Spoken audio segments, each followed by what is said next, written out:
Welcome to Yodavinyl. We're going to show you today how to install the Grill Heritage Decal Strip.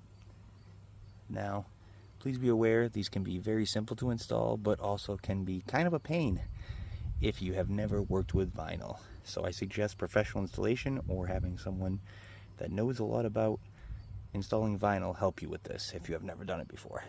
Okay, here we go. So you will first get the decal off the backing paper. Then take the decal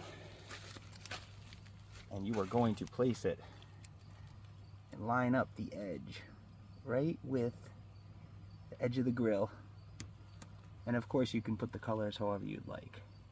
Then what I typically recommend is start pushing towards the back and push the edge kind of like this, so it fits right against the edge. And then on the other side, pull it up a little. It's probably gonna stick, it's a little humid today, so everything's just kind of sticking. And you can just kind of push it up along the edge and then kind of work from the front to the back. Push it in,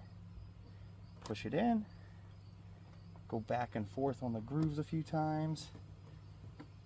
Make sure everything is on there. Now keep in mind, I recommend these being installed for at least 24 to 48 hours before going through any car wash or any type of situation where you may rub them or they'll get brushed. So like that, and voila, do the rest for the other two and you'll be set to go. And then they will end up looking like this. Thanks again, and check us out at Yodavinyl.com.